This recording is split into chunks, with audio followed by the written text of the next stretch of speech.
Ladies and gentlemen, boys and girls, bots and humans, welcome to the most electrifying, most jaw-dropping, most absolutely ridiculous event of the year, the Botscars. Yes, that's right, the bottom of the stream podcast annual award ceremony, or as I like to call it, the Oscars' weird drunk cousin who shows up uninvited and steals the shrimp cocktail. Now, I know what you're thinking. Arnold, why are you here? Shouldn't you be off saving the world or pumping iron? Well, my friends, even a Terminator needs a break from terminating. And what better way to relax than to host a ceremony where we give awards to podcasts about streams, rivers? I don't know, I didn't read the memo. But let me tell you, this is no ordinary award show. No. This is the show where the stakes are higher than my cholesterol after a cheat day. Tonight, we honor the best of the best, the creme de la creme, the absolute kings and queens of talking into a microphone about whatever the hell they want. And if you think this is going to be a classy affair, let me stop you right there. This is the Botscars, baby. Classy left the building the moment I walked in. So buckle up, grab your protein shakes, and get ready for a night of chaos, comedy, and maybe even a little inspiration or not. Who knows? All right, enough chit-chat. Let's get this show on the road before I start bench pressing the podium out of boredom. Welcome to the Botscars. Hello! Ahoy! Welcome to a very special episode of Bottom of the Stream with Adam and Nick. My name is Adam. My name's Nick. Welcome back. Welcome back. It's been a while. Yeah. Been away. We are betwixt the seasons Yes, we of are. the show. We need a special name for it. What, of this strange time period between seasons? It's like the gooch between Christmas and New Year. Yeah, it is. Yeah. What do you do with yourself? Exactly. I've not had to watch a movie. Well, I have watched movies in the last But you've not couple of had weeks, to watch one. but I've not. Yeah, I've not had homework. No. And I've been able to choose what I've wanted to watch, which has been odd. It has been. I'll talk about a few of them when Okay. we're back Yeah, next week. next week. We'll be when back to season 13 starts. Season 13 will start next Monday Yeah. with Bottom of the Stream with Adam and Nick, and then the movie show weekly from there. Yeah. Although I have got a holiday coming up, so we might have to discuss that at some point. Fine. But this is the Botscars. It is. 4th? 5th? Yes. 6th? I was thinking this earlier. What did do? So it should be the 6th, but I don't know if we did one for the first two series. Yeah, we did. We Definitely did. So it's the 6th. The 6th annual Botscars. Yeah. Our award show. Yeah. Where we just made a load of awards. Yeah. And give those out to any movie from the previous 2 seasons of the show. So the last year. Basically, yeah. It's been a year. It's been over a year since the last Botscars, but 50 movies in contention. Yeah. For however many awards we've got. A few. A few awards that we'll Including go a couple through of the new night. ones. Yeah, a couple of new ones. Captain's Gallery as well. Yeah, That that's like our Hall of Fame. yeah, that's going to take on a bit of a twist this year. Yeah. So 2 twists, really.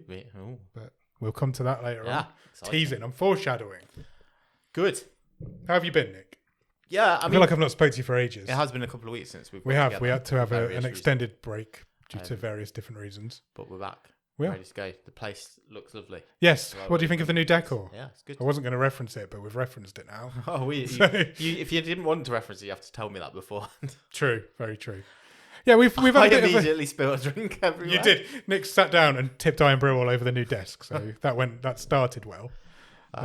It's because I didn't know where to put my hands Yeah, that's it. because I've not sat in this configuration exactly. What do you before. think? It's Yeah, good, I isn't like it? Yeah, Spent some time on it, spent some money on it. Yeah. I think it looks good. Yeah. New mic stands. yeah. Like, We can hold them now if we want, and Yeah, we I can think- be like sports I feel like I'm commentators. the horse racing commentator, and jumping the third is I don't know, the massive ears. It feels like a reboot. I feel like we're rebooting the franchise. Starting again. You can't do that. Season for 13. your 13th season. 13 seasons, it's a reboot. I think this is how long this podcast has been going. This is like our 3rd redecoration. Yeah, I think it is. I think. We started off with 1 microphone and 2 of us on a sofa. Yeah. And now look at us. We've got proper lighting and everything. Amazing. Got some little pop vinyls. Yeah. It's looking good. The desk's not quite finished yet, so just don't look at this bit. we Yeah. need to figure out how to finish Probably that need to bit fill that gap with something. off. Yeah, We'll work that out. we'll figure that out. So, I don't Botscars. want people to see my feet. No, stick I've my made sure feet there's out. no feet on. There's no feet on view. I'll make sure of that. I'll blur your feet out. Yeah, that's. Could we charge for that? Yeah, absolutely. We're getting wiki feet. Yeah. No one wants to see my feet. Yeah, but yeah, I'm excited. Because so if you've never seen the Botscars before, or never heard the Botscars before, if you're listening on the podcast, then we don't know who's going to win. We don't. So we will. We've got some nominations. Yep. And then we will live debate, and decide who the winners between us, who the winners of each category. We have literally done no preparation in terms of who will win. No. Just putting the categories together. I'm pretty sure I'm not going to remember what some of these movies are there or might who be a these bit of people that. are. So between us, hopefully we'll be able to remind each other. Yeah, exactly. Which is always a risk. I mean, it's bottom of the stream. Yeah. We watch a lot of films that are firmly in the middle of just Not even in the middle sometimes. Yeah. Sometimes they're just... Yeah, but you can remember the terrible You can remember the terrible ones. You can remember the really good ones. It's the ones that are... Yeah, exactly. Yeah, the ones that are in the middle. Yeah. You were correct. But I think we've tried to take, where possible, as many nominations from as many of the 50 movies. Yeah, we possible. have. And we'll talk you through what the movies were as well. And if you're interested, the episodes are all going to still be out there. There are a few that are up for multiple awards. Yeah, obviously. That does tend to be the better or the absolute worst movies, as you will see, all here. Yes. But yeah, So, good. Are we ready to start? I think so. So we're gonna flip the script. Okay. We're gonna start with the Captain's Gallery. Nice. Only one entrant in the Captain's Gallery this year. Yeah. Because we've got a surprise new wing of the Captain's Gallery. Yeah. Which we'll talk about later on. So only one entrant into the Captain's Gallery this year, which we both agreed on. Do you first want to let us know who, just as a reminder, who's currently in, who are the previous inductees? Yes, bear with me 1 second. To the Captain's Gallery. Gallery. Do not have that open, but it won't take me long. Which I think traditionally has been people nominated because they've popped up on several occasions across several films, or they've just delivered such a powerhouse impression on us, for better or worse, that they have been inducted into the Captain's Gallery, the Hall of Fame. Maybe that's what goes on these two posters. Because I'm thinking of changing these. Maybe we put the actual Hall of Fame, so they're always in there. Yeah, maybe. Always in the show. We'll talk about that. So there's currently 8 people in the Captain's Gallery. Okay. How is there only 8? Because a couple of ceremonies we've only done one person, right? And then a couple we've done we nominated a person each. Yes. Okay, so currently in the Captain's Gallery is Mason Blair. Yes. Who is a film director / actor who's been in the early days. He popped up a lot. He's been in movies we've watched. He's written movies we've watched and directed movies we've watched. His next movie, which is out very soon, is the long-delayed Toxic Avenger reboot. Yes, with Peter Dinklage and Jacob Tremblay. Yeah, so he's in. He did he was a very prominent figure in the early days of this podcast. Yeah. The second entry is Nicolas Cage. Yes. Who's in the Captain's Gallery. Can't not be. Nicolas Cage's career resurgence and renaissance has happened whilst we've been doing this podcast. It really has. When the first 4 seasons of this podcast, Cage was firmly still in that churning out shite Bulgarian set filmed movies that are terrible. So we did quite a few of them. Then Pig came along, and that seemed to change everything for him. And then The Unbearable Weight of Massive Talent and all of that. And he's having a career resurgence. Have you seen the pictures of him as John Madden? I have, yeah. Crazy. It looks just like him. Yeah. I wouldn't surprise me if that's awardsy. No, it wouldn't surprise me. Stephen Amell is in the Captain's Gallery. Yeah. He was in quite a few early films again. Yeah. Just kept appearing. Michael Monroe. Yes. She's in there. Shannon Purser. Yes. Got in because she's in one of the worst films I've ever seen. I think that's pretty much the only reason she got in.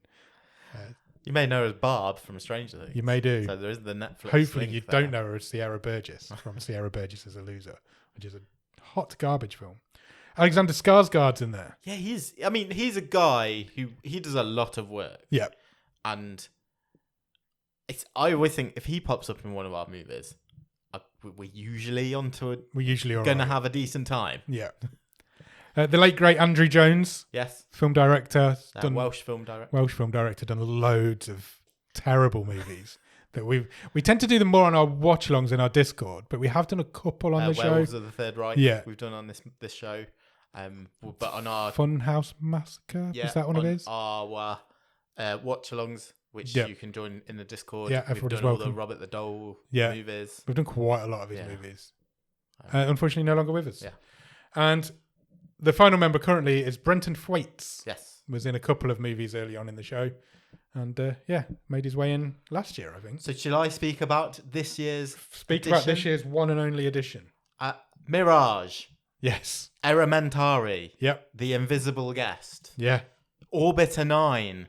Of course. Below Zero. Yep. Don't Listen. Yeah. Keep listening. The Influence. Yeah. Unknown Origins. And Killer Book Club. What do all these movies have in common? They've all been on bottom of the stream. They have, yeah. Yes. What else do all these movies have in common? They're mostly pretty damn good. Yeah, pretty good. That's a good hit rate. With a few exceptions. On those movies. They're all Spanish movies. They're all Spanish movies. And as such, we are entering the country of Spain into the Captain's Gallery. As soon as you suggested it, it was a no-brainer. Yeah. It had to happen. Spain deserves to be there. It belongs in there. Our first country. Our first country. Possibly only country. When a Spanish movie comes up, like I say, the hit rate is good. Yeah. On our show. Well, It's not 100%. It's not because of Killer Book Club, but it's always usually good. And I always get quite excited when a Spanish movie comes out. Yeah. And I think it's thoroughly deserved that not only the Spanish film industry, but the entire country of Spain gets into the Captain's Gallery this year. Everyone, all of them. Every Spanish person. Yeah. Congratulations. Well done. Well done, deserved. Spain. You're in. We're going to have to build a bigger building. Maybe that's where for the gallery. Where we build the Captain's Gallery is built in Spain. Yeah, maybe. When it's like an official building. I mean, there's some real highlights in that. You love Mirage. I love Mirage. Maybe one of your favourite films we've ever seen. It is my favourite film we've seen. Elementary. Almost mine, I think. Yeah, up there with mine. Absolutely fantastic movie. And then some of them, which I just putting this together, I thought, The Invisible Guest was great. Yeah, it was really good. Orbiter 9 was really good. Do you remember that one? The sci-fi movie with a huge twist in it. Below Zero, the prison where they were all stuck on the prison truck. Of course, it was like Con Air, but on a prison truck. Yeah, I'd forgotten about that one. Really fun movie. Unknown Origins, which is up for some awards this Not to be confused with Origins Unknown, which is a dreadful movie.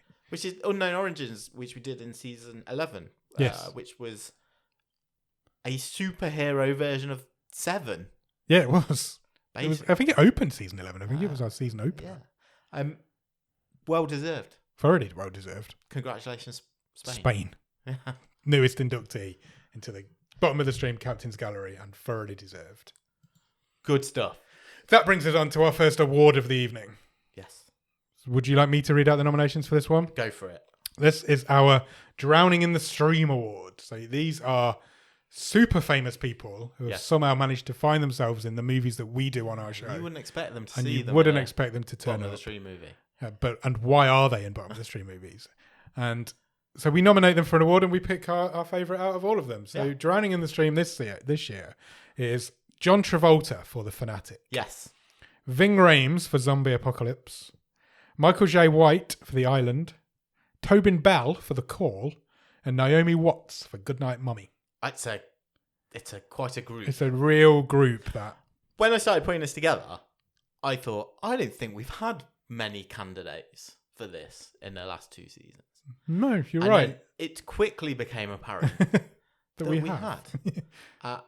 All 5 of those people are very famous people. Yeah. Ving Rhames was in Pulp Fiction. He was. So was John Travolta. Yeah, I know. We'll come back to John Travolta. Yeah. Mission Impossible. Yeah. At least the first couple. And he was in that sci-fi channel movie from the Asylum, Zombie Apocalypse. Yeah, it was an Asylum movie, wasn't it? Yeah. No reason for him to be doing that, surely. No. Why was he in there? So I think that he's a definite contender. Yes, I agree. What about you? I've got to call out Tobin Bell. Okay. For the call, I'll call him out for The Call. It's like this guy's like a horror icon, and this was after. I believe this was after. Well, it is after the Saw movies, definitely. Why is he making? He basically played Jigsaw in this movie. Why was he in it so little as well? Yes, very true. That was a bang average movie. Yeah, but they had Tobin Bell in it. Yeah, it's about these bunch of. Could they only afford him for a day? He was in 2 scenes. Yeah, it's basically the a group of teenagers accidentally kill his wife, and then she rings them up, and he gets them to go all sort of weird and creepy and mysterious. He basically plays Jigsaw in that movie. He's playing against type. He's playing a guy who's puppeteering behind the scenes a load of horrible serial killer games. It's an easy payday to just play that same character again. But why have you agreed to do that? Michael J. White. Yeah. I feel like this one went off the rails. I feel like The Island should have maybe been a bigger film. And all the money just dropped out of it. It just went, and he was like, fuck, I know I've got this bottom of the street movie on my record. Now, Travolta's interesting. Yes. He's obviously a huge megastar. Yeah. Who has had, 3 different career resurgences. Yeah. I am not sure I'd want to give him this award because The Fanatic gets made because John Travolta wants it made. Yes. He's not accidentally found his way into this movie. No, I'd go back to listen to our episode and we talk about that a bit. He actively says this is his favourite role he's ever played. Yeah. And it's not good. He's not good in it. The movie's not good. I'm absolutely surprised that the Fred Durst directed Stalker movie is no good. Fred Durst directed The Fanatic. But you're right. I see what you mean. Does he deserve to be rewarded for intentionally making a terrible movie? Yeah. He intentionally made a movie. I think he intentionally made a terrible one. My pitch is Naomi Watts. Okay. Oscar, a perennial Oscar nominee. Yeah. And in this absolutely bang average horror movie, Good Night Mummy, that doesn't really give her much to do. No, well, she's got her face covered up for most of it. She's got a mask on for the vast majority of it. It's not a great movie. It's not scary. It's a Hollywood adaptation of was that a Spanish movie as well? It was adapted from. I think it was Austrian. Okay. I think I've got it in my head that it was an Austrian movie. And it did nothing for me, and she was absolutely wasted. And she is an incredible actor. Yeah. You can't really look past her. I mean, you shouldn't look past John Travolta either. I mean, I completely get what you're saying. And again, I think The Fanatic is maybe one of these movies that should have been... Everybody thought it was going to be really good, and it turned out to not be. Whereas Goodnight Mummy is, like you say, she's an Oscar-nominated actress. I think you've got a good shout there. I think you might be right. Okay.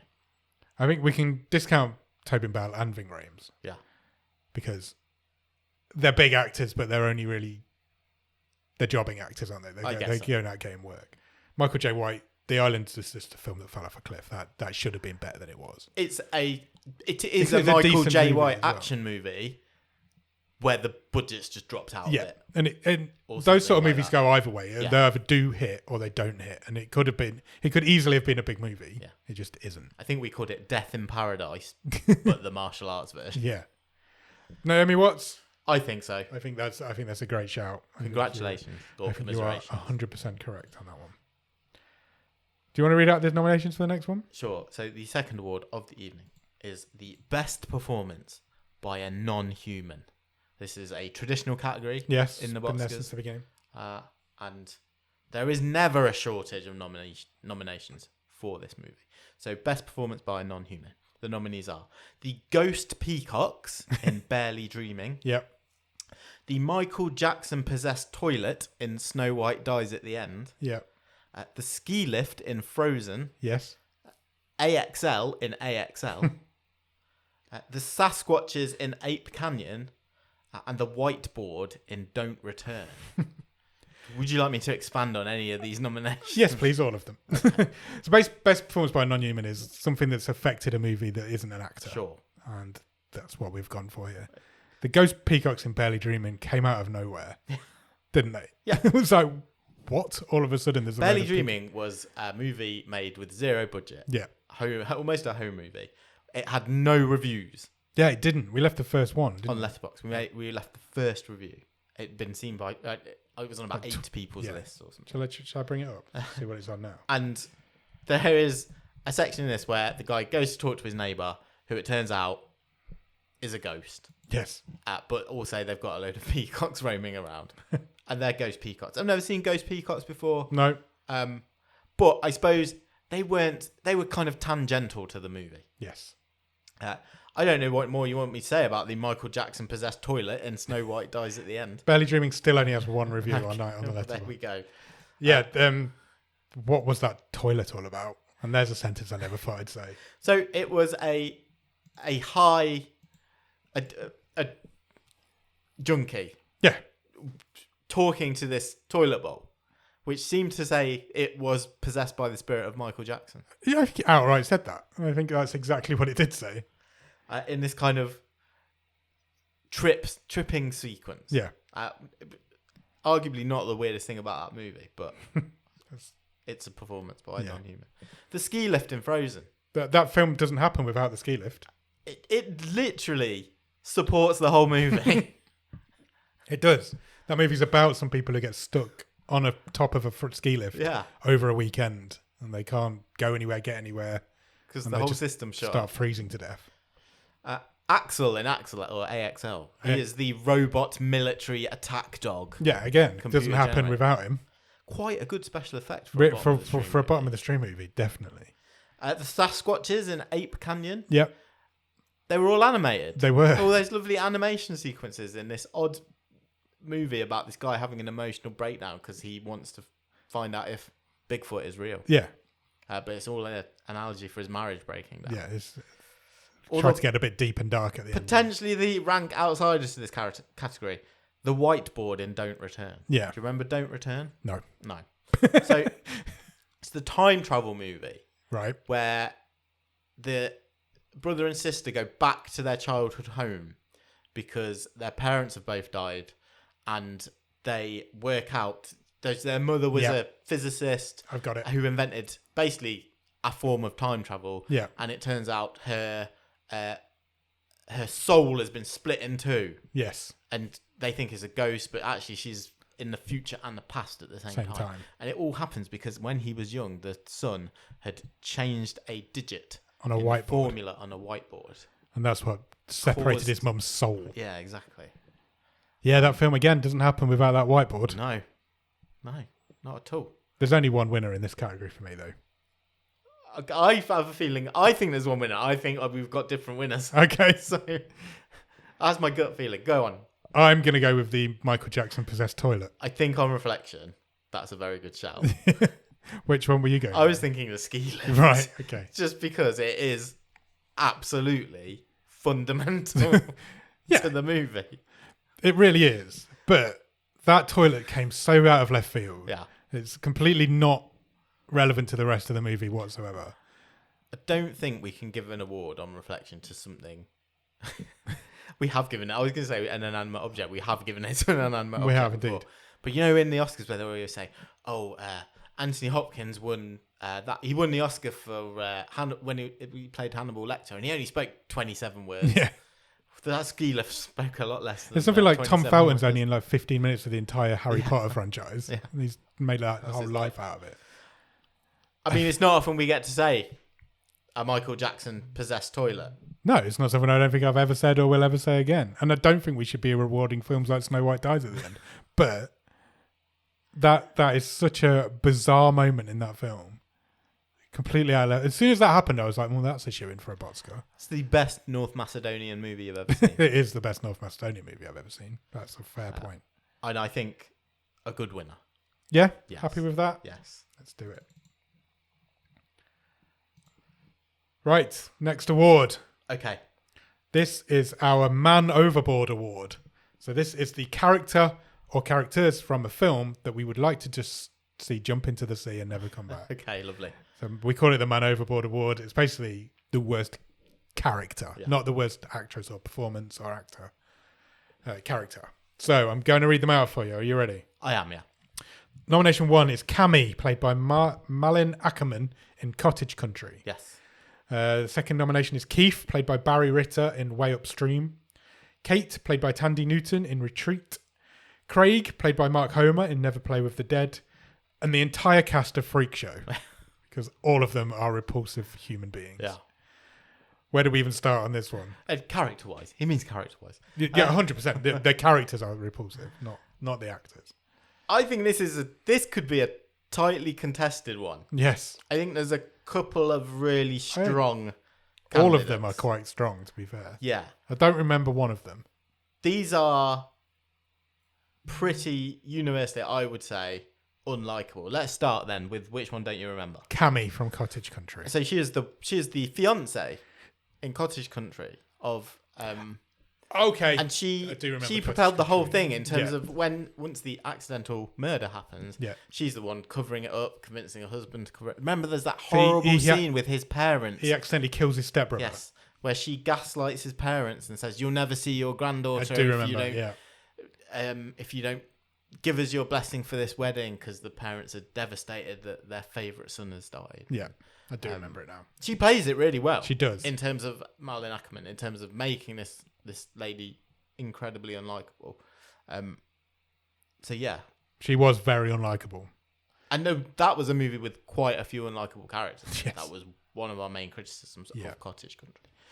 So that's that one. Keith in Way Upstream, the last movie we did 2 weeks ago. Possibly the only person to go man overboard in an actual movie as well. So this is a movie from the mid-1980s. Yeah. This is a gruff Northern Englishman. Yeah. Just shouts through the whole movie. Just horrible, man. Obnoxious. Misogynistic. Yeah. Vile. 80s man. Yeah. Looks like a BG. Yeah. Just basically gets they're going on a holiday on a boat up a canal. It's not a canal boat, it's just a boat. And he's just horrible to everybody. Yeah. And then he does eventually end up in the canal. Comes back as a sea monster at the end in a dream. Just not a nice guy. Kate, who is Tandy Newton's character in Retreat, we didn't really like any of the three characters in Retreat, because that was her. It was Jamie Bell and Cillian Murphy. Yes, which we had high hopes for this movie. Why is Cillian Murphy not nominated for Drowning in the Stream? And Jamie Bell. You could have had all three of them. They were all unlikable. I think again, Kate was the one doing a bit more gaslighting in that, and she was keeping information, wasn't she, from her husband in terms of pregnancies and stuff like that, and she's a bit hard done by towards the end. She gets beaten down quite a lot, but that's just not a very nice movie. No, it's not a very nice movie. Craig in Never Play with the Dead. Yeah, he was the early 2000s. He was just the the lad, wasn't he? He's like, you can read trying to organise a rave in FHM and was it a haunted asylum or something? Yeah, next time telling all the girls they had nice boobs. Yeah, he's literally like cheating on his girlfriend every other scene, and then the whole cast of Freak Show, because Freak Show's a terrible asylum movie. It's a terrible movie. There's no excuse for Freak Show to exist. It looks terrible to get through. Yeah, to watch. 100. I would not have finished that movie if it wasn't for this show. And it is the worst movie we've ever done on the show, movie-wise. There's been like the half-finished pieces of crap from Bulgaria and stuff, fair play, but Freak Show is an official movie by I'm going to say a respected movie studio. The Asylum is a respected movie studio. It's a movie studio, yeah. And the fact that it exists is disgusting, and everybody in it just plays vile characters. And it's just not a nice movie. And I think they all deserve to win that. For me, it's between two. It's between everyone in Freak Show or it's Keith in Way Upstream. The only thing I think saving Keith is that he's not in the last half an hour of the movie. That's true. And do we give him a bit of dispensation for the time period? People were like that in the 80s. Yeah.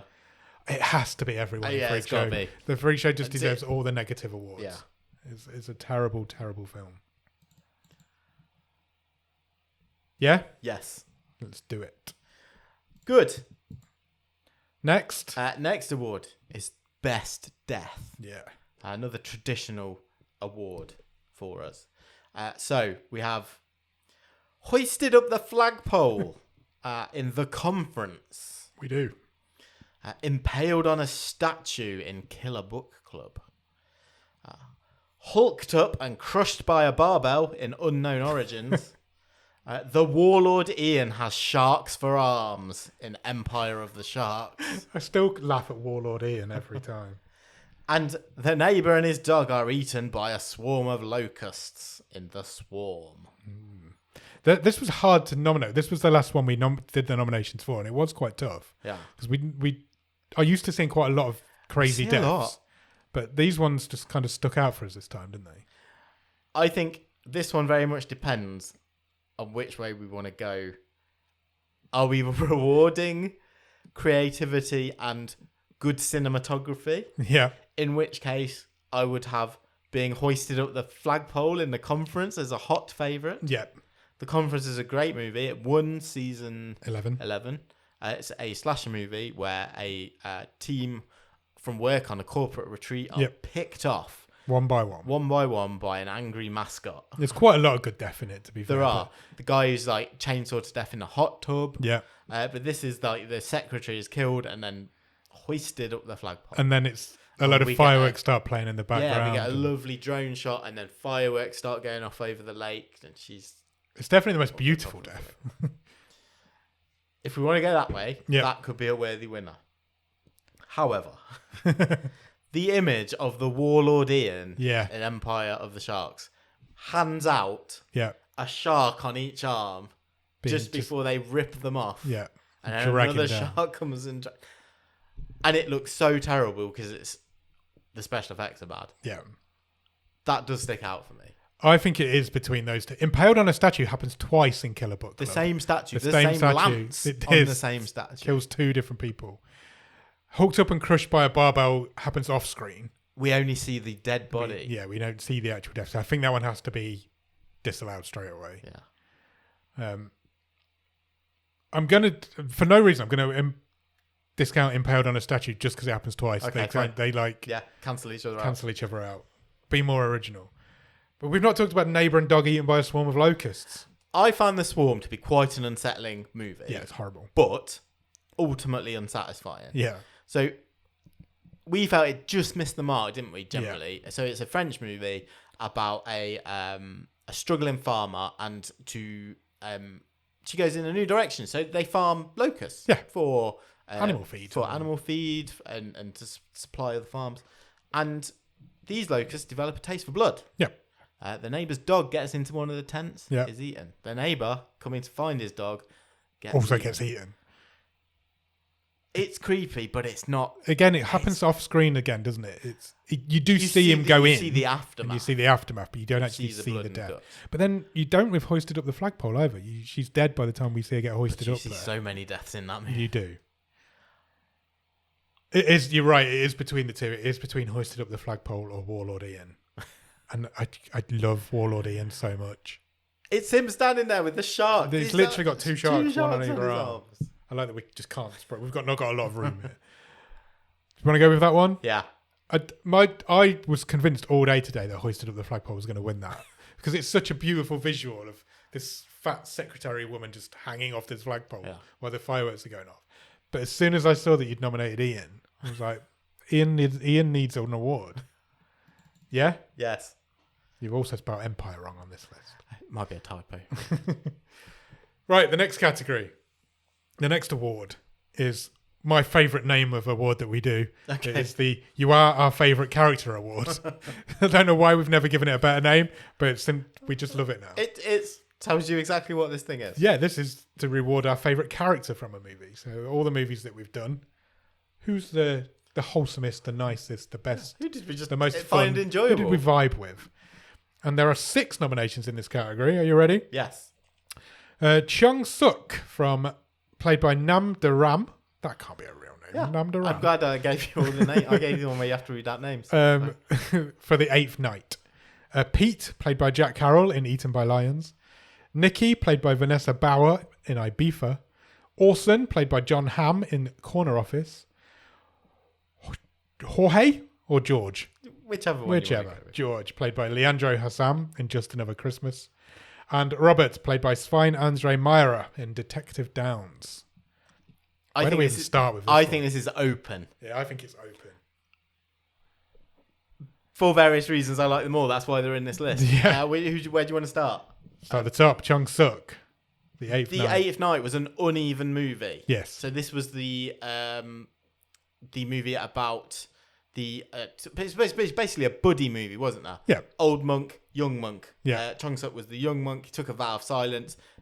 Played very well for laughs how this guy eventually breaks his vow of silence. Yeah. They are trying to stop an evil spirit from taking over the world. Yeah, they've got 8 nights to do this. Reuniting his two eyes. And it's a mixture of horror, slasher. Bit of everything in there. Yeah, gore. But Jung-suk's really likeable. Carries the movie. Carries the whole movie. He's only a young lad. Yeah. He really does carry that whole movie. Pete, do you know what? From Eaten by Lions, Yeah. I think I could have had 2 or 3 characters in here. Yeah, I think you're right. As an ensemble cast, I've really fond memories of Eaten by Lions. Yeah, as a real nice surprise. Nice little hidden British gem. movie. Really good little film. Gone for Pete, who's played by Jack Carroll. So he's the brother of the main character. The funny sidekick. Yeah. But Johnny Vegas was great in this movie. Yeah. Asim Chowdhury was great in this great movie. in it. But Pete probably gets most of the laughs. Yeah. That's what he's there for. He's there as the with, comedy sidekick. With the stepsister. Yeah. Johnny Vegas kind of gets in bed with him and looks after him, doesn't it? That scene where he's caught naked in bed with his sister is so funny. Pete's up there for me. I think he's a strong contender. Vanessa Bauer was by far the best thing in Ibiza. Which wasn't difficult. So she was like the comedy friend. Yeah. Fell off the bed, which I know. One of the funniest moments we've ever done. I really like the bit where she got so drunk and drugged up that she did 4 hours on the ski machine and burnt 4,000 calories. I forgot about that. She did. And they had to carry her out of the so party. drunk she just couldn't get off it was a treadmill, wasn't it? I can't. Yeah, I think it was a treadmill. Remember.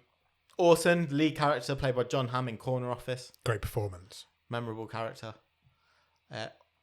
Jorge, played by Leandro Hassam in Just Another Christmas. This is the time loop Christmas movie. Really, really surprisingly good. Nothing without him in his performance. Yeah, 100%. I think he came second in the table, didn't it? It was like really high up in season 11. It was that high up. Was it not? But we enjoyed it. We enjoyed it. And then a recent movie we watched. Ninth, sorry. Okay, a recent movie we watched, Detective Downs, and a really good performance, likable performance from Svein Andre Myra in that. I thought it played Robert. I think it's wide open. So I genuinely do as well. It could be any of them. I do think I might be leaning towards Pete in Eaten by Lions. Okay. I'm not against that. I think we can discount Nikki from Ibiza just because it's not a very good film.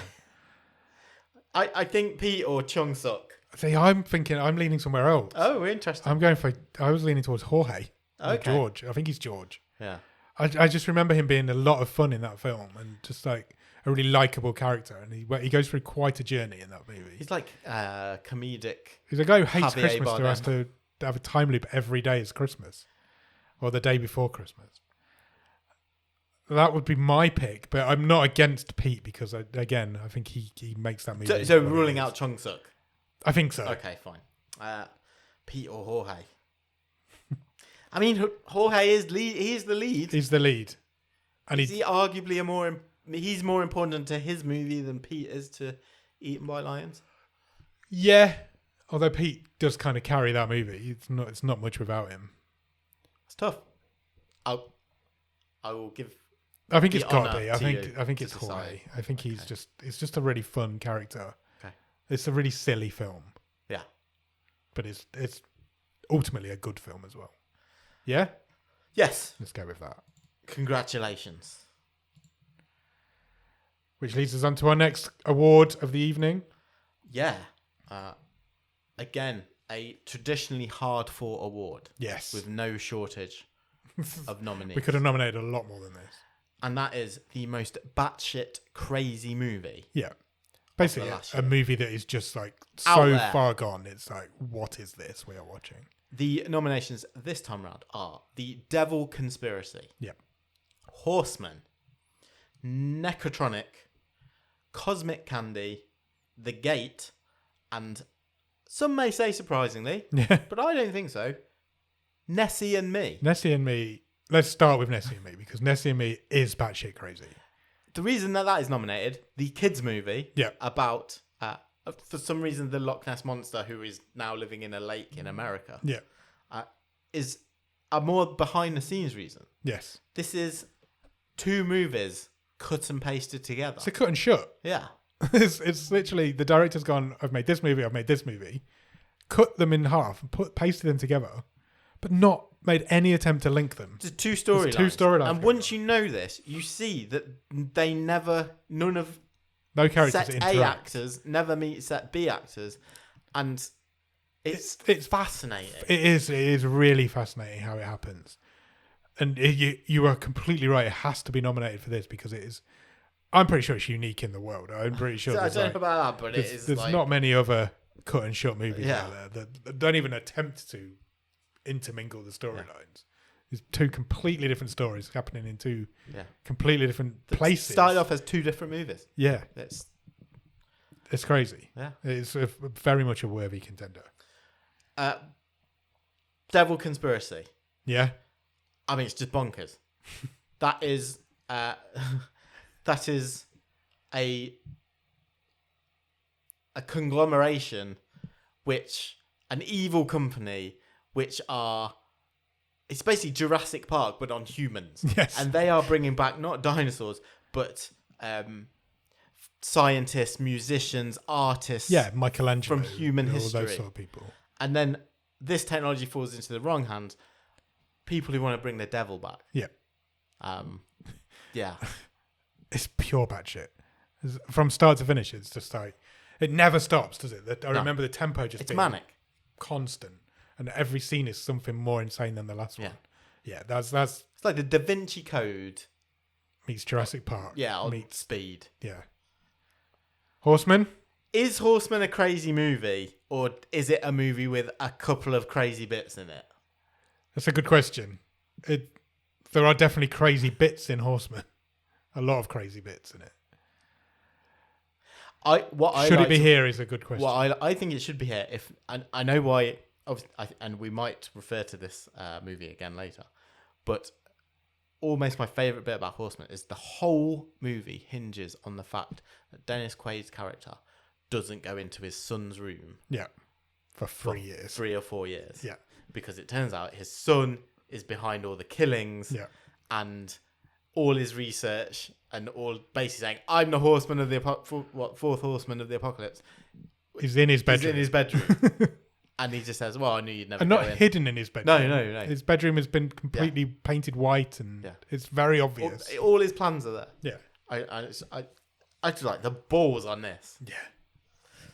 Necrotronic. Was this your wild card? It was from season 11. Yeah, I think it was. Australian movie. It's crazy. Demons get into the internet and start possessing people. It's a possessed internet movie. And it's great fun. Yeah, it's really funny. Fun. It's a nice ending. It's a cute ending. Bit sci-fi, bit martial arts. Bit of everything. Funny. I've said that twice. Cosmic Candy. This one's batshit. Yeah. This is pure batshit. I don't even know how you begin to describe Cosmic Candy. So it's a tale about a supermarket worker. Yeah.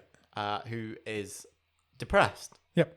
And she just buys loads of stuff, never opens it, and it's intercut with loads of animated trippy scenes. Yeah. She's in a chewing gum bubble flying through space at one point.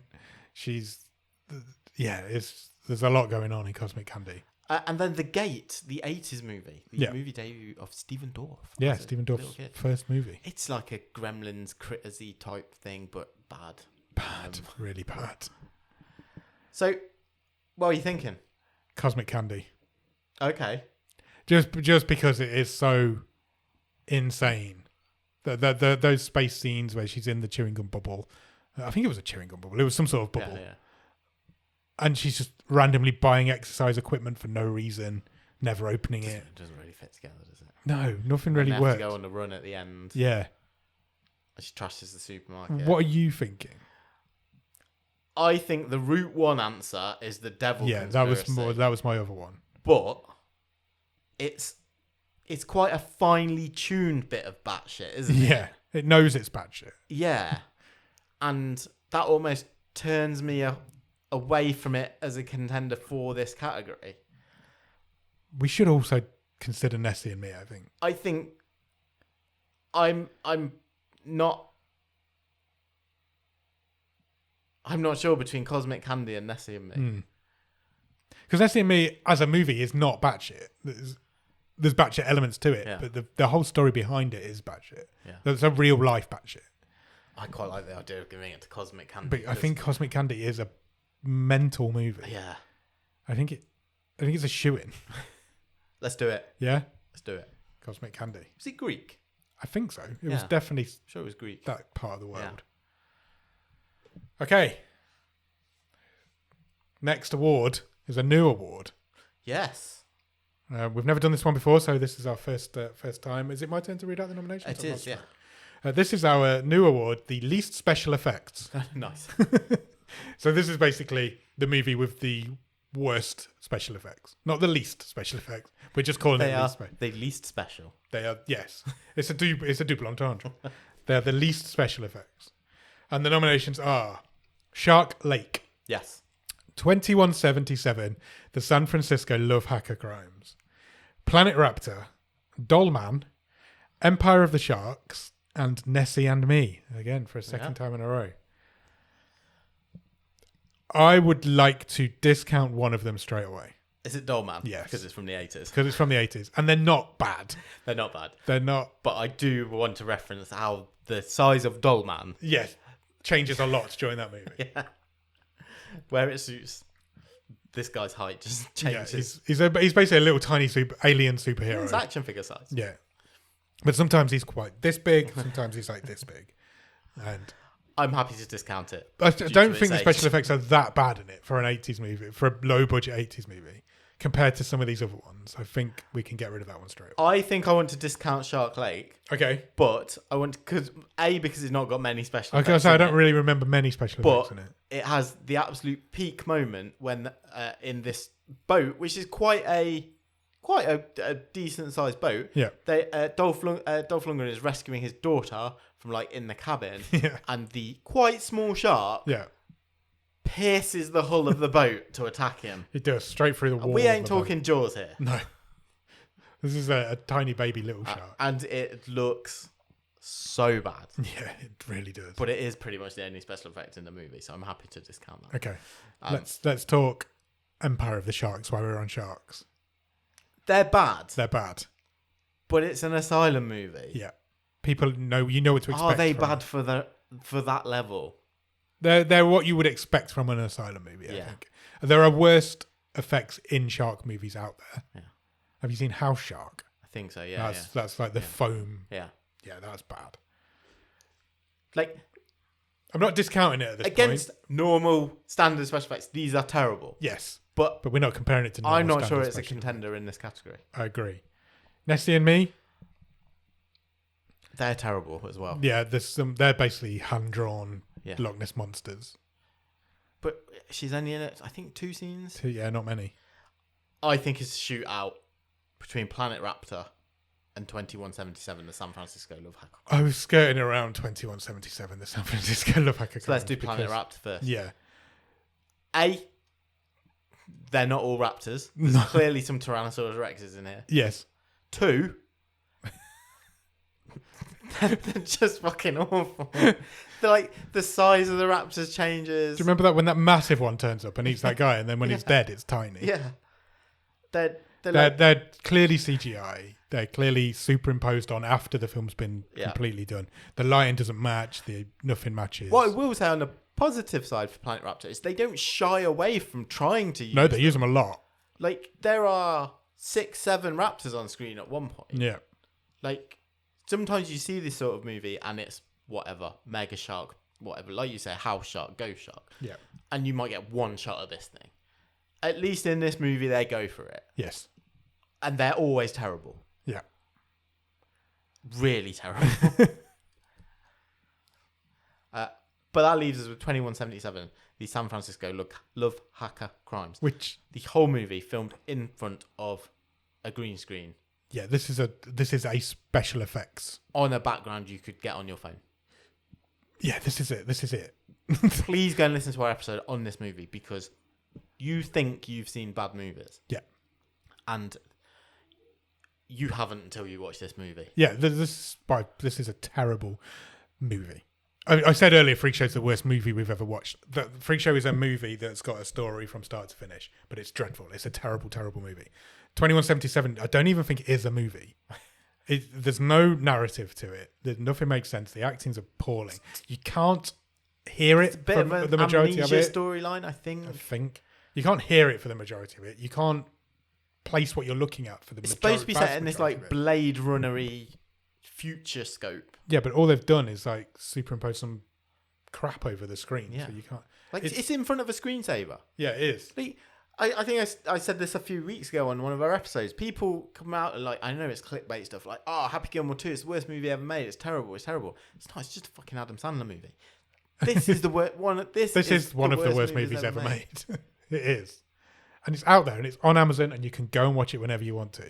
It looks terrible. You can't hear it. It's nonsensical. I'd implore anybody to get past the first 10 minutes because I wouldn't have if it wasn't for this. You just can't see what you're looking at. Because it's not in focus. Because the special effects are so bad. Yeah. Like beyond bad. And the whole movie is special effects. The whole thing is filmed on a green screen. When they've got flying cars, like, you know, at one point there's a chase between like a police car and a taxi, isn't it? And it looks like it's like the kids' TV show Nightmare from the 80s. Yeah, worse than that. This award wasn't made for this film, but it was made for this film. There's no way anything else should even be nominated against this film. And it may not be the last time this movie comes up tonight. I think it's got to be. 100%. It has to go to this movie. It has to be. It's the least special effects award for every movie ever made. And I'll tell you what, Planet Raptor should be thankful it's not winning. It should. That it's come away unscathed because of this movie. Find another movie in the world that is worse special effects than that movie. Because can there be one? Yeah. I'd love to try and find it. It's Shoo-In, 2177, the San Francisco Love Hacker Crimes. Also, doesn't make any sense. The title just makes no sense. Next category, next award, one of the big ones now. We're getting to the end. We're getting towards the big award. We're going more back towards the positive side now. Yes. And we are going to award the best performance by a human. Yes, we are. So the non-humans have had their moment. So we will now go to our species. Our human friends. And the nominations are Dan Stevens in The Guest. Yes. Veronica Ngo in Fury.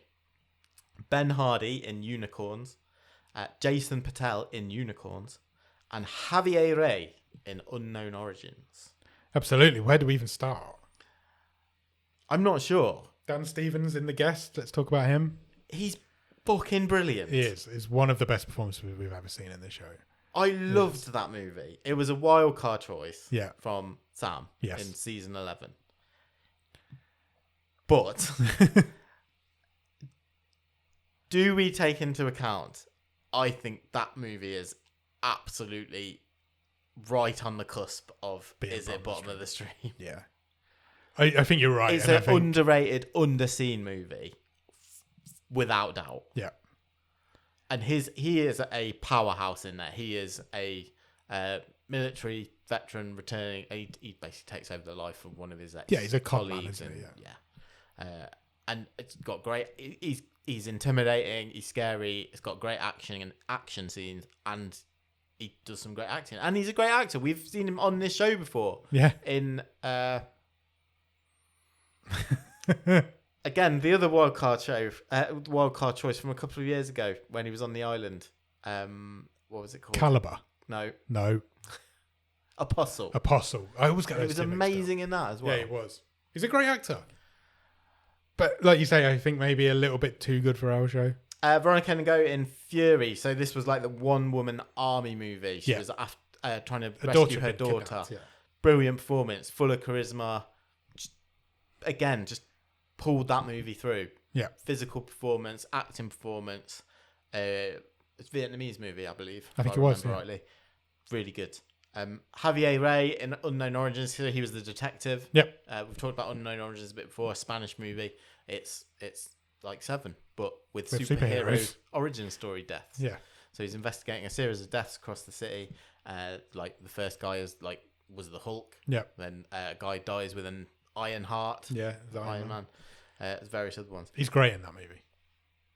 He is great, but there's a few good performances in that movie. I think, and then we go to Unicorns. Yes, which won season 12. It did. It's our current champion.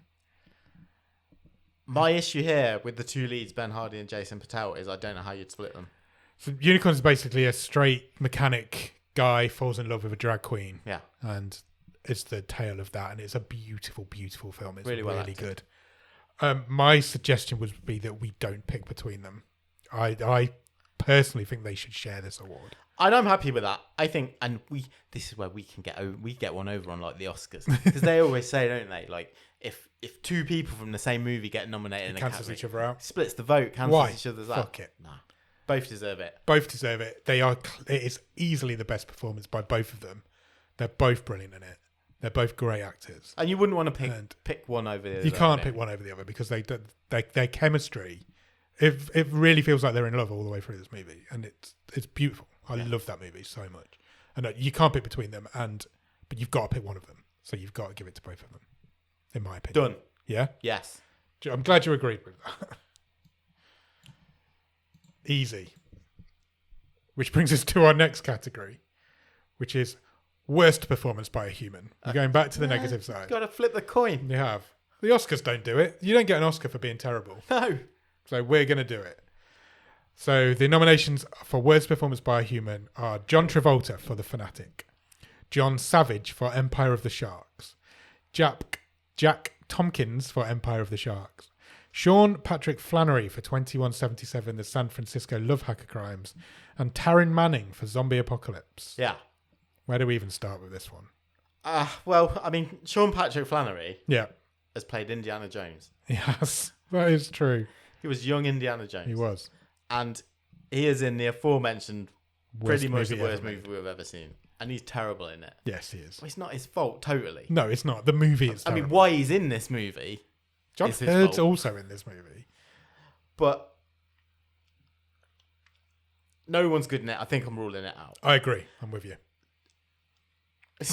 Because I like the fact that I can go totally against what's just happened in the last category. I knew you were going to say that. John Savage and Jack Tompkins from Empire and the Sharks. So John Savage was the warlord Ian. Yeah. Jack Tompkins played the lead young Han Solo-y type character. And there's a couple of bits in there where he's got a monologue and it is wooden as. Yeah, he's clearly just reading it. Yeah. Off the back of the head of the person in front of him. Do they cancel each other out? Yeah, I think so. Tara Manning's not good. No. In Zombie Apocalypse. Her character is written so stupidly. Like, she's like... people have to explain zombies to her.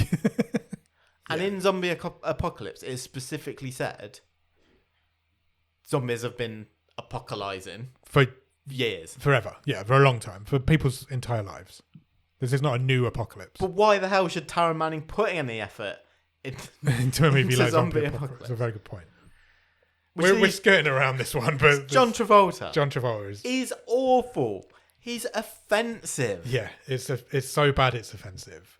The Fanatic has done, honestly, put the portrayal of sort of autistic people back. It's so bad. And he thinks this is good. He thinks this is good, and he thinks it's the best thing he's ever done. And it's appalling. The fact that John Travolta is a good actor and has made good films is completely cancelled out by the fact that he made The Fanatic. I mean, the highs are high with John Travolta. Yeah. But the low is really low. Battlefield Earth and The Fanatic. Yeah. I wonder if he'll ever appear again. He must make a lot of bad movies. He must be like the new Nick Cage. Why doesn't he have the same reputation that Nick Cage has got? He doesn't churn it out. No, maybe not. He just occasionally bad ones.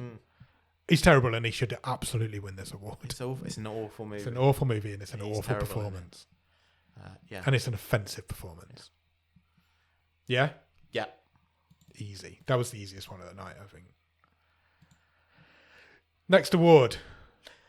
The next award is the most memorable moment. Yes. This could be a scene. This could be a line. This could be an action. It's the thing that stands out most. When we think of that movie, we think of that season. And we have some good nominations this time around. So nominations for the most memorable moment are Fetus in a Bag from the movie Horsemen. The bit where they just lay on the bed for 2 whole minutes and look at the camera and no one says anything from 2177, the San Francisco Love Hacker Crimes. Look at These Tits from the movie Murder Size. Laura's waters break in The Devil Conspiracy. Everyone is electrocuted to death and comes back as a ghost in Never Play with the Dead. And the twist that she killed her own infant sister in The Call. Yeah, there's a lot of memorable moments in bottom of the stream movies. And those ones are pretty crazy. All of them. I don't even know where we start with this. Let's start with the waters breaking and The Devil Conspiracy. Okay, why not? Where Laura they're having a fight, aren't they? She's standing over, is it Liz, the like Nazi hench lady? Yeah, it was Liz. And her waters the Nazi break. hench lady. She's standing over her. Yeah, she's downed like... She's pregnant with the spawn of the devil. She is, and she's just downed like 4 litres of bleach. Yeah. To try and get rid of it. I think she spewed on her earlier in the fight, which might have been the nomination for this category if then she didn't break water over Liz's face in this fight scene. Yeah, that happened. That was a heck of a moment. What do you want to talk about next? I'm just like... I want to talk about... This is quite a collection. Because it sounds like you're exaggerating, but the bit where they just lay on the bed for 2 whole minutes and look at the camera and no one says anything happens. That's not an exaggeration. It's like the scene finishes. Yeah. And they're comforting each other, aren't they? It's like the director's popped out for a drink and has forgotten to shout cut. So the main character played by Sean Patrick Flannery. He's got amnesia and he's met this cybernetic part android hooker. Maybe. This is what we're gathering from this movie. And they've been roughed up, haven't they, by some street people. So there's nothing sexy going on. They're just having a conversation on the bed at her flat.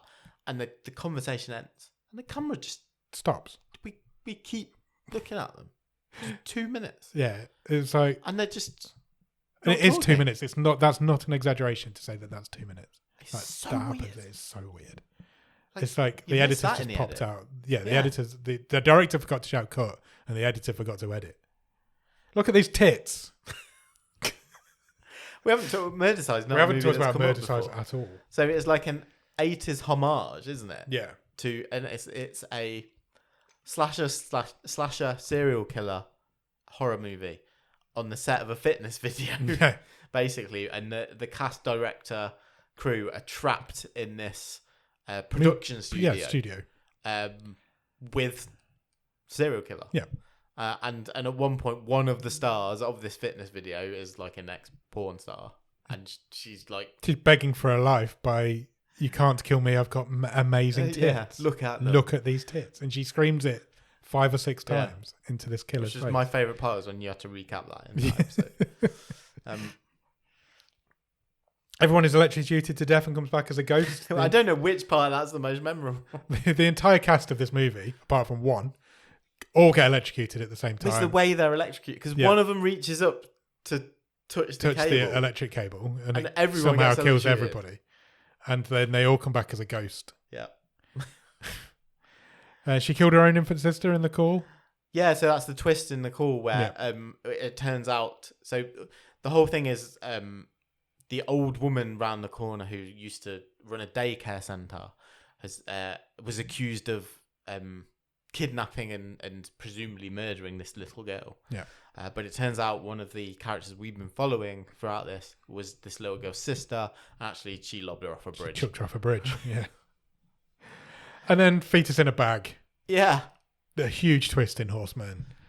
She's the daughter of one of the victims? So she's the adopted daughter of the one of the murder victims. Yeah. Played by, it's Zhang Ji, isn't it? Yeah, I think it is, yeah. And the detectives noticed that the mother was pregnant. Yeah, but the fetus is missing. Yeah.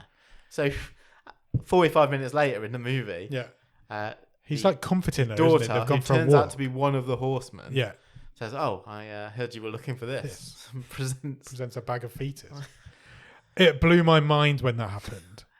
It's out of tone with the movie to that point, isn't it? It's the reveal of the twist that she's involved as well, and it all comes at the same time, and it's kind of like staggering in a pretty mundane movie, but it is a huge moment. And when we were discussing most memorable moment, it is the first one that came to my mind. Yeah, me too. Because it's like I just vividly remember that girl going, because he had no idea. Yeah. We had no idea at that point. Up to then, it had been, and it's not a good movie, and we didn't like it. But up until then, it had been a pretty paint-by-numbers detective whodunit movie. And he'd just taken her for a walk to comfort her because her parent had died. It was the old sort of, if you remember anything, give me a shout. Give me a call. I'm the lead detective. And then she just reveals herself. And she gets arrested and she's in prison for the rest of the movie. But it's a huge moment, and I think it has to be. It's the shoe-in. It's the first one that came to mind. It was the first one that came to my mind as well. Okay. Yeah, fetus in a bag. Congratulations to Horseman. Who'd have thought Horseman would be winning an award? Right, this brings us to our new wing of the Captain's Gallery. Okay. We've decided to open a new wing. We have. Where we are going to induct an actual movie into the Captain's Gallery. Yeah, the movie wing. The movie wing of the Captain's Gallery. So this isn't necessarily the best movie. It isn't necessarily the worst movie. It could be whatever we decide to pitch. So we are going to pitch one each. Yeah. We don't know which one each has chosen, but only one is going in. Yeah. So we've got to somehow convince the other one that their call is right. So, and then that movie will go in, for whatever reason, it will become part of the Captain's Gallery. Do you want to go first, or do you want me to go first? I can go first if you want me to. Go for it. Imagine if we pick the same one. Well, that would make this quite a short segment. A lot easier. Wait, it's not impossible. And I just don't know that, because I have no idea what you're going to pick. Okay. And nor did I till this morning. That's fine. And I don't think if you had to guess, I'm pretty confident.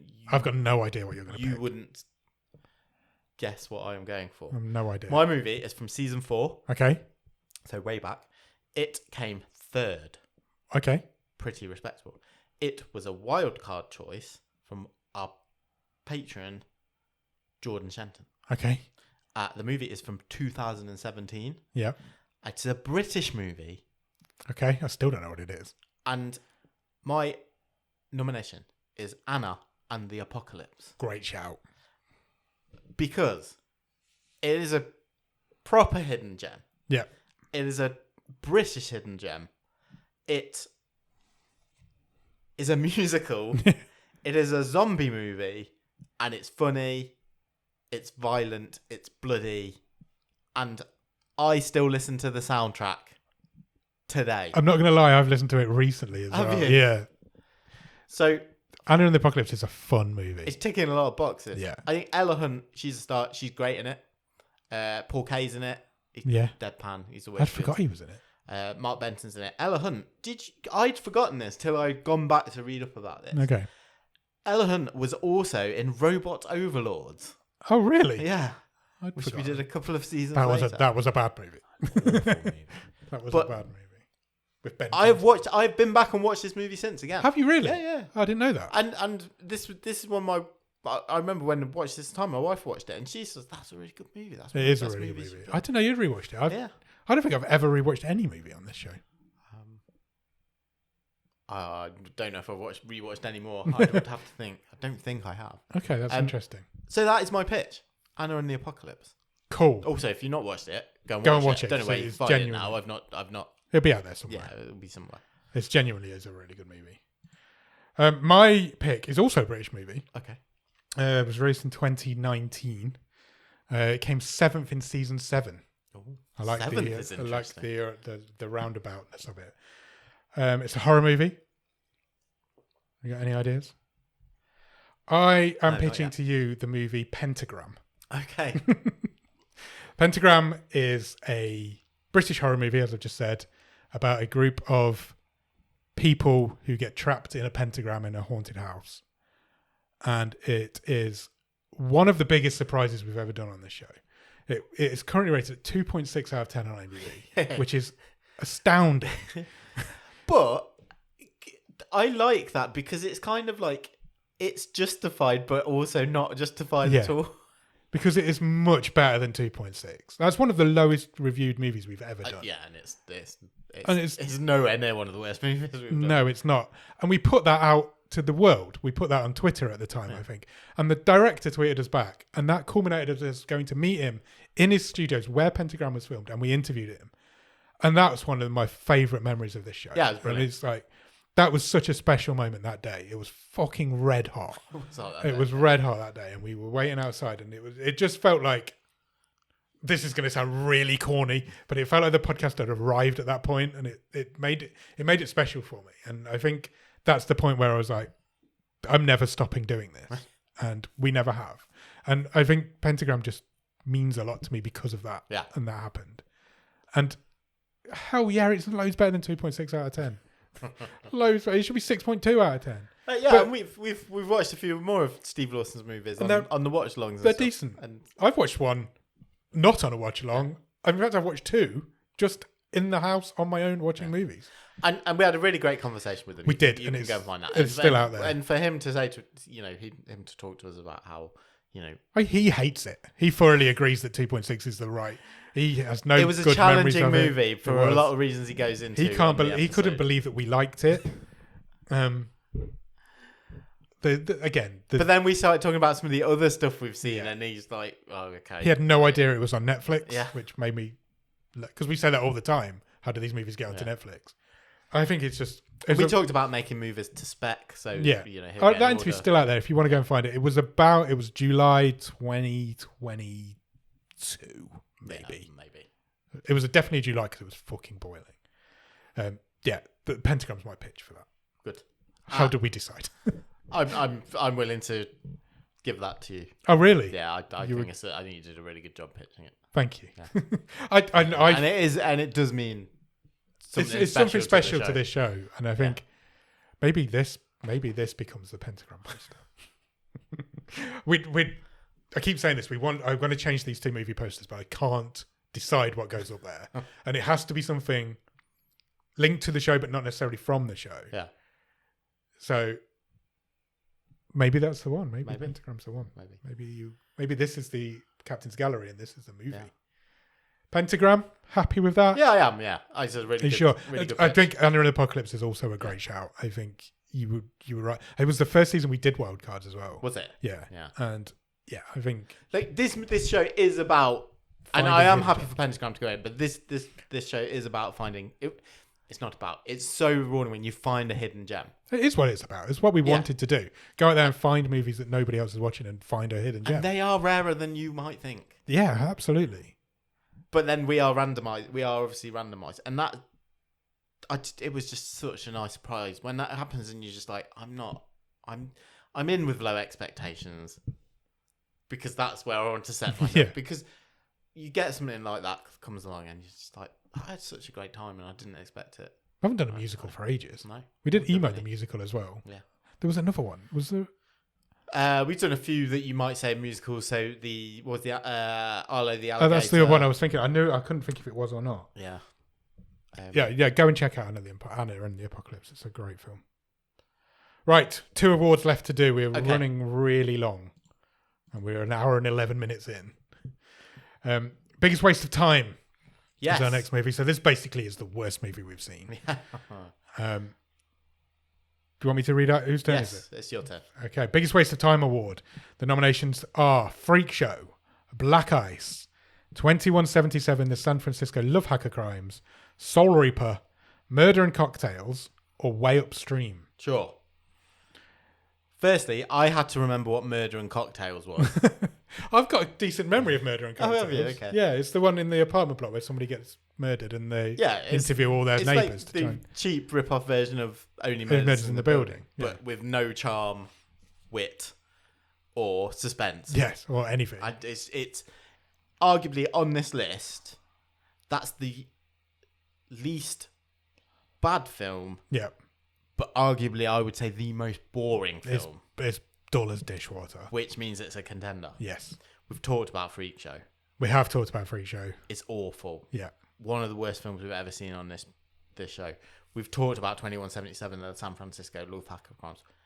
One of the worst films we've ever seen on a show. That might be really difficult to separate those two. That's my thinking.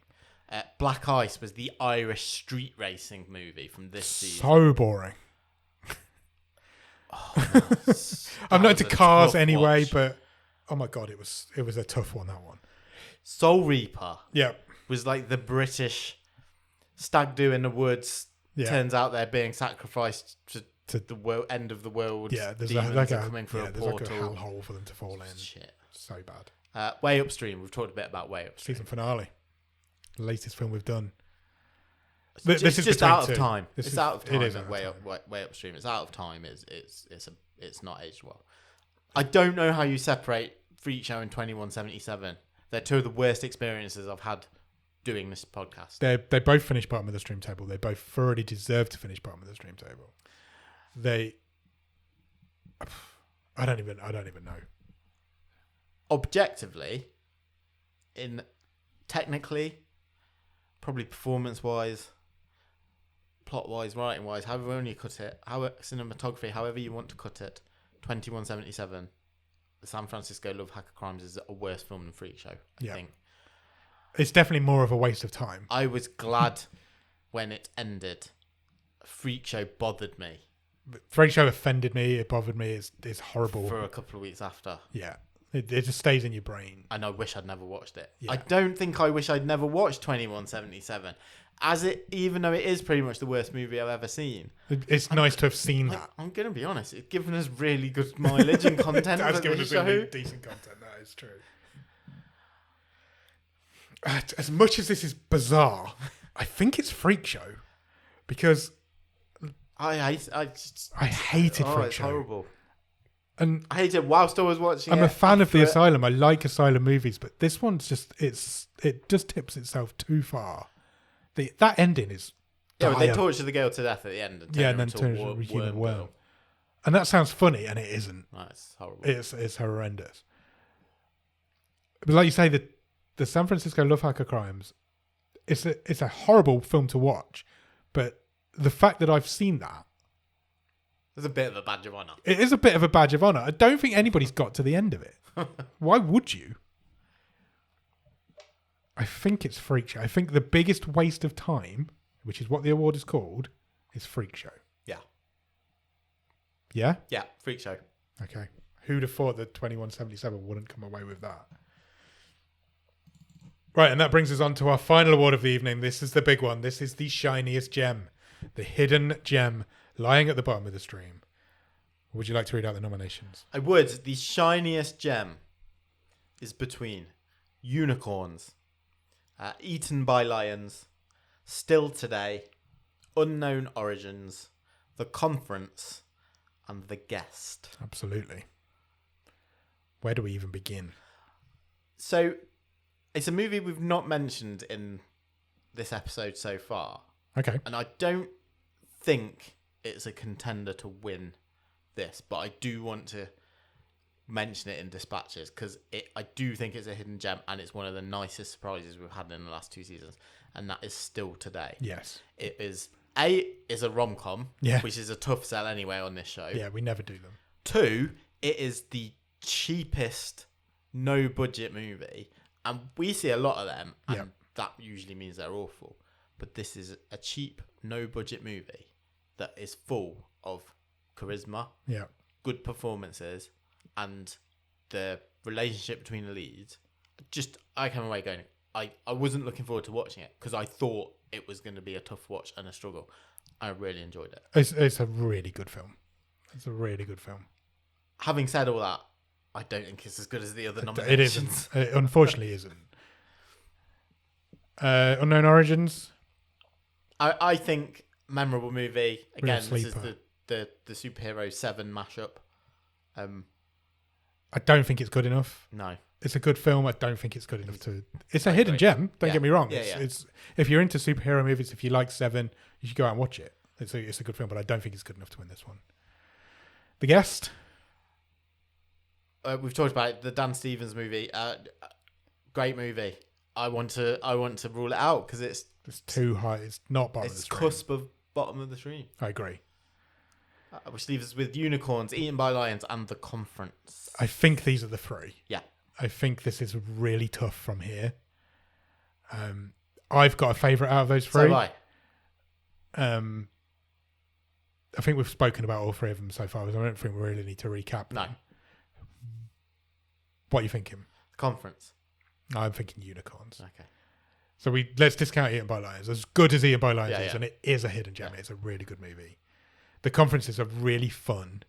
They're both season winners as well, Yeah, aren't they? they're 2 season Which winners. doesn't really happen. Not very always often. happen. Not always happen. Yeah. The Conference is a really good, fun slasher movie. I'll pitch The Conference. Go for it. I think it's really easy to do a bad slasher film. Yeah. And we see loads of them. We do. And I've seen hundreds of them. it's easy. You can really be dismissive of them. This was an absolute ride. It was well done. You were into the characters. You cared about... They weren't just like anonymous bodies. No. I cared about them all. And I was invested. And it pulled the rug under you a couple of times. It did. As to which ones you thought were going to get to the end. Yeah. And the image of like the company mascot chasing them around the woods, and it was a good setting. You got like the zip wire in the outdoor center, and it was basically they were getting chased around with like a not quite center parks, Yeah, but that that's kind sort of of outdoors. that kind of idea. Yeah. It didn't do anything necessarily groundbreaking or new, but it did it all really well. What it did really well. And that is often not the case in movies that we see. No.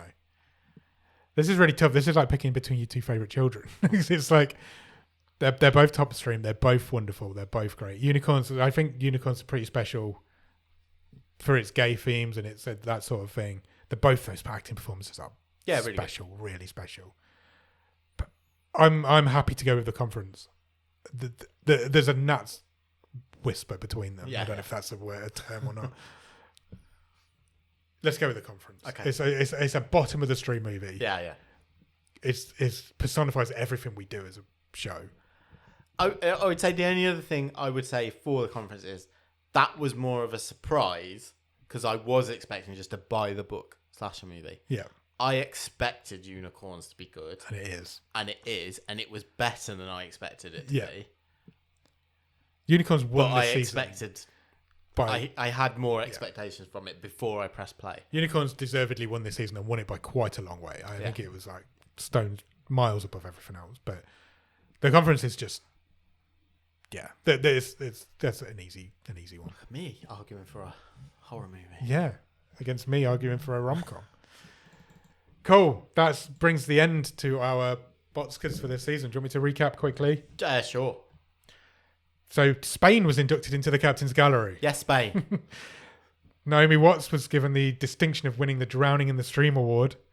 The best performance by a non-human was the Michael Jackson-possessed toilet in Snow White Dies at the end. Incredible. Everyone in Freak Show was the man overboard. Get in the sea.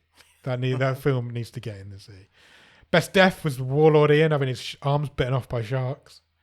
You are our favourite character, George from Just Another Christmas. The most batshit crazy movie we've seen in the last year was Cosmic Candy.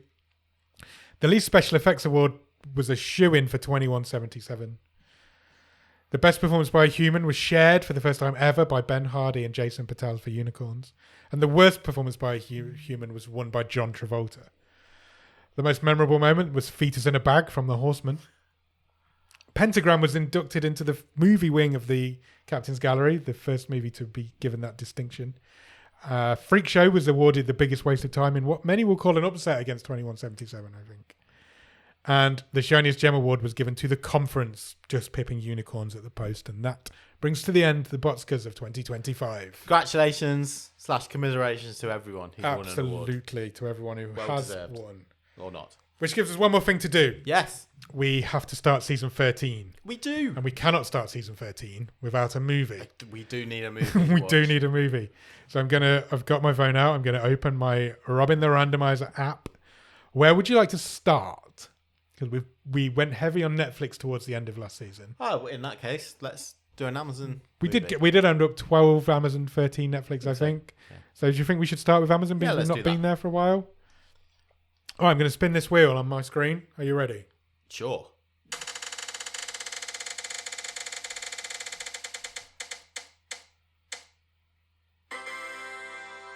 Handsome Devil. Just talking about yourself? Or... Yes. Handsome Devil is a comedy drama sports movie, according to IMDb. It was released in 2016 as a 15. Would you like the synopsis? Yes, please. Ned and Connor are forced to share a bedroom at their boarding school. The loner and the star athlete at this rugby-mad school form an unlikely friendship until it's tested by the authorities. Happy with that? Yeah. Keen on it? Yeah. Do you want to know who's in it? I don't think we've done a rugby movie before. I don't think we have Are either. there many of them there? Would you like to know who's in it? Yes, please. Ardlo Hanlon. Oh, brilliant. Is he a rugby player? I don't know. I presume he's a teacher, but it's, that's the only name I'm... Oh, Andrew Scott's in it. Oh, wow. So yeah, go out and watch. I've already forgotten the name of it. Handsome Devil. Go out and watch Handsome Devil. I'm not going to do the socials. We've been going for far too long. You know, if you're watching this, you know where we are. Yeah. Follow us on everything. Thank you for listening. Thank you for watching the Botscars. We'll be back next Monday for Bottom of the Stream with Adam and Nick. And next Thursday for our movie show on Handsome Devil. I've forgotten it again. That's good, isn't it? Until then, goodbye. Cheers.